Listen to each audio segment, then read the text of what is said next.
নমস্কার। পুরানো সেই দিনের কথায় সভ্যতা ও আমরা সিরিজে আমরা আলোচনা করছি হরপ্পা সভ্যতা। সমসাময়িক মিশর বা মেসোপটেমিয়ার মতো এই হরপ্পা সভ্যতায় এখনো পর্যন্ত কোনো দীর্ঘলিখিত দলিল পাওয়া যায়নি, তাই সিন্ধুলিপি আজও অপাঠিত। প্রত্নতাত্ত্বিকরা ঘরবাড়ির ধ্বংসাবশেষ, মূর্তি, পাত্র আর সিলমোহরের ওপর ভিত্তি করে এই সভ্যতার ইতিহাস গড়ে তুলেছেন। এই সময় মানুষ লোহার ব্যবহার জানতো না, তারা পাথরের ব্যবহার কমিয়ে ব্রোঞ্জ ও তামা ব্যবহার শুরু করেছিল। তাই হরপ্পা সভ্যতাকে বলা হয় তাম্র প্রস্তর যুগের সভ্যতা, অর্থাৎ ব্রোঞ্জ এজ সিভিলাইজেশন। বিশ্বের প্রাচীনতম সভ্যতাগুলির মতো হরপ্পা সভ্যতাও ছিল নদীমাতৃক সভ্যতা।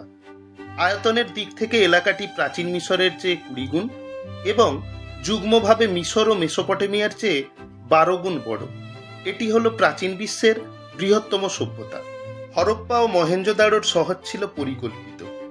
সবচেয়ে বিস্ময়কর ছিল তাদের নিষ্কাশন ব্যবস্থা। প্রায় প্রতিটি বাড়িতে ছিল নিজস্ব কূপ ও স্নানঘর। ঋতুভেদে জল গরম ও ঠান্ডা করারও ব্যবস্থা ছিল। বাড়ির নোংরা জল পাকা নালার মাধ্যমে মূল ড্রেনে যেত।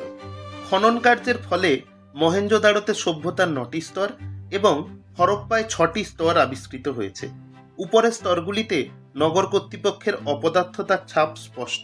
উপরের স্তরের ঘরবাড়িগুলি ক্রমশ রাস্তা দখল করেছে, গলি ছোট হয়ে আসছে। পরের পর্বে আমরা জানব হরপ্পার সামাজিক ও অর্থনৈতিক জীবন। ভিডিওটি লাইক করবেন, পেজটি ফলো করবেন। ধন্যবাদ।